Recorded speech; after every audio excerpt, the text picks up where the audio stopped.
Chapter 22, Full Things I Have Done. Part 6 continued to keep from worrying about criticism. I have a folder in my private filing cabinet marked FTD, short for Full Things I Have Done. I put in that folder written records of the full things I have been guilty of. I sometimes dictate these memos to my secretary, but sometimes they are so personal, so stupid, that I am ashamed to dictate them, so I write them out in longhand. I can still recall some of the criticisms of Dale Carnegie that I had put in my FTD folder 15 years ago. If I had been utterly honest with myself, I would now have a filing cabinet bursting out at the seams with the FTD memos. I can truthfully repeat what King Saul said 30 centuries ago. I have played the fool and have erred exceedingly. When I get out of my FTD folders and reread the criticisms I have written of myself, they help me deal with the toughest problems I shall ever face, the management of Dale Carnegie. I used to blame my troubles on other people, but as I have grown older and wiser, I hope I have realized that I myself, in the last analysis, am to blame for almost all my misfortunes. Lots of people have discovered that, as they grow older. No one but myself, said Napoleon at St. Helena. No one but myself can be blamed for my fall.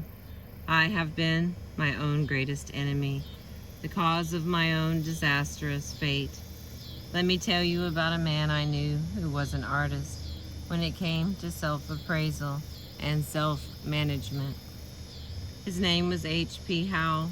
When the news of his sudden death in the drugstore of the Hotel Ambassador in New York was flashed across the nation on July 31st, 1944, Wall Street was shocked, for he was a leader in American finance, chairman of the board of the Commercial National Bank and Trust Company, 56 Wall Street, and a director of several large corporations. He grew up with little formal education, started out in life clerking in a country store, and later became credit manager for the U.S. Steel, and was on his way to position and power. For years I have kept an engagement book showing all of the appointments I have during the day, Mr. Howell told me when I asked him to explain the reasons for his success. My family never makes any plans for me on Saturday night, for the family knows that I devote a part of each Saturday evening to self-examination and a review and appraisal of my work during the week. After dinner, I go off by myself, open my engagement book, and think over all the interviews, discussions, and meetings that have taken place since Monday morning. I ask myself, what mistakes did I make this time? What did I do that was right? And in what way could I have improved my performance? What lessons can I learn from this experience? I sometimes find that this weekly review makes me very unhappy. Sometimes I am astonished by my own blunders. Of course, as the years have gone by, these blunders have become less frequent. This system of self-analysis, continued year after year, has done more for me than any other one thing I have ever attempted. Maybe H.P. Howell borrowed his idea from Ben Franklin. Only Franklin didn't wait until Saturday night. He gave himself a severe going over every night. He discovered that he had 13 serious faults. Here are 3 of them: wasting time, stewing around over trifles, arguing and contradicting people.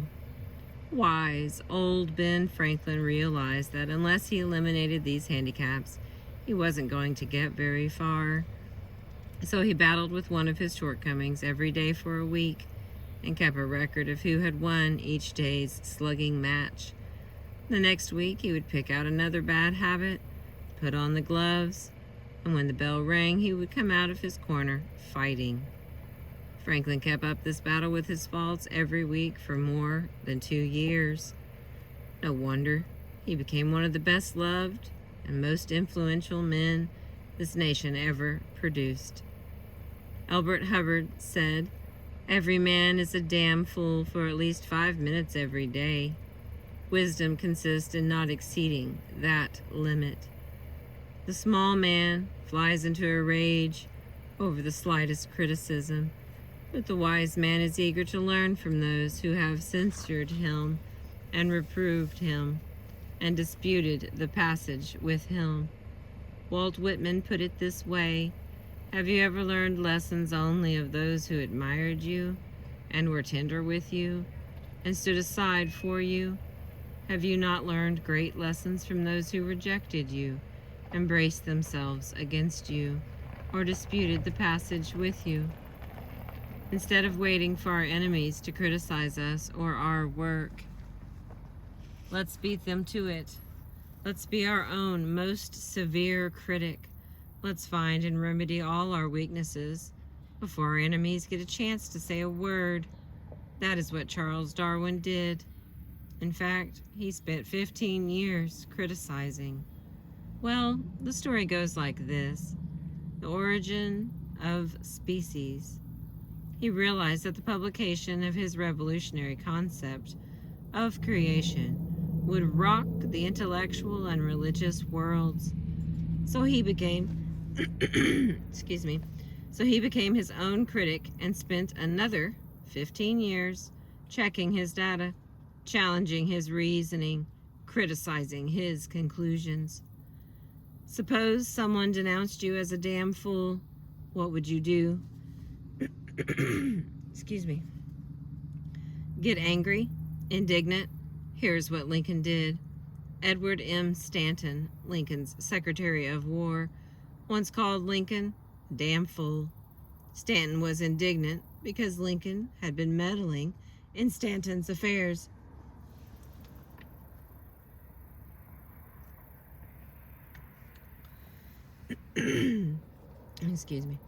In order to please a selfish politician, Lincoln had signed an order transferring certain regiments. Stanton not only refused to carry out Lincoln's orders, but swore that Lincoln was a damn fool for ever signing such orders. What happened? When Lincoln was told that Stanton had said, Lincoln calmly replied, "If Stanton said I am a damned fool, then I must be, for he is nearly always right. I'll just step over and see for myself." Lincoln did go to see Stanton. Stanton convinced him that the order was wrong, and Lincoln withdrew it. Lincoln welcomed criticism when he knew it was sincere, founded on knowledge, and given it a spirit of helpfulness. You and I ought to welcome that kind of criticism too, for we can't even hope to be right more than 3 times out of 4. At least, that was all Theodore Roosevelt said he could hope for when he was in the White House. Einstein, the most profound thinker now living, confesses that his conclusions are wrong 99% of the time. The opinions of our enemies, said La Rochefoucauld, come nearer to the truth about us than do our own opinions. I know that statements may be true many times, yet when anyone starts to criticize me, if I do not watch myself, I instantly and automatically leap to the defensive, even before I have the slightest idea what my critic is going to say. I am disgusted with myself every time I do it.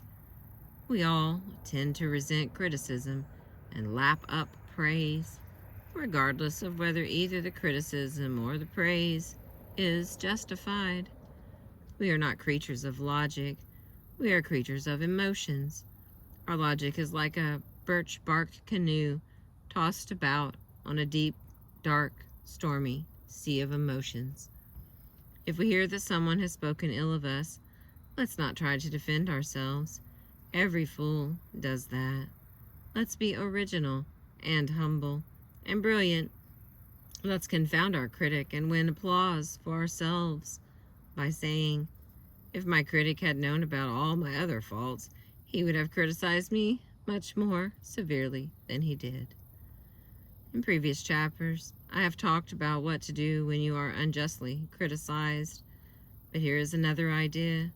When your anger is rising because you feel you have been unjustly condemned, why not stop and say, "Just a minute, I am far from perfect. If Einstein admits he is wrong 99% of the time, maybe I am wrong at least 80% of the time. Maybe I deserve this criticism. If I do, I ought to be thankful for it and try to profit by it." Charles Luckman, president of the Pepsodent Company, spends $1 million a year putting Bop Hope on the air. He doesn't look at the letters praising the program, but he insists on seeing the critical letters. He knows he may learn something from them. The Ford Company is so eager to find out what is wrong with its management and operations that it recently polled the employees and invited them to criticize the company. I know a former soap salesman who used even to ask for criticism. When he first started out selling soap for Colgate, orders came slowly. He worried about losing his job. Since he knew there was nothing wrong with the soap or the price, he figured that the trouble must be himself. When he failed to make a sale, he would often walk around the block trying to figure out what was wrong. Had he been too vague? Did he lack enthusiasm? Sometimes he would go back to the merchant and say, "I haven't come back here to try to sell you any soap. I have come back to get your advice and your criticism. Won't you please tell me what I did that was wrong when I tried to sell you soap a few minutes ago? You are far more experienced and successful than I am. Please give me your criticism. Be frank. Don't pull your punches." This attitude won him a lot of friends and priceless advice. What do you suppose ever happened to him? Today he is president of the Colgate-Palmolive Peet Soap Company, the world's largest maker of soap. His name is E.H. Little. Last year, only 14 people in America had a larger income than he had, $240,000. Takes a big man to do what H.P. Howe, Ben Franklin, and E.H. Little did. And now, while nobody is looking, why not peep into the mirror and ask yourself whether you belong in that kind of company? To keep from worrying about criticism, here is rule number 3. Let's keep a record of the full things we have done and criticize ourselves.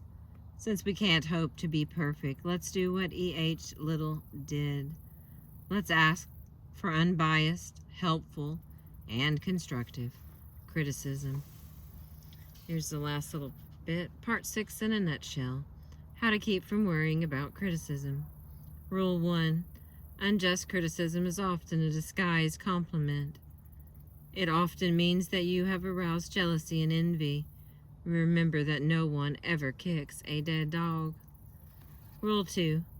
Do the very best you can, and then put up your old umbrella and keep the rain of criticism from running down the back of your neck. Rule number 3. Let's keep a record of the full things we have done and criticize ourselves. Since we can't hope to be perfect, let's do what E.H. Little did. Let's ask for unbiased, helpful, constructive criticism. Thank you for listening. I appreciate you.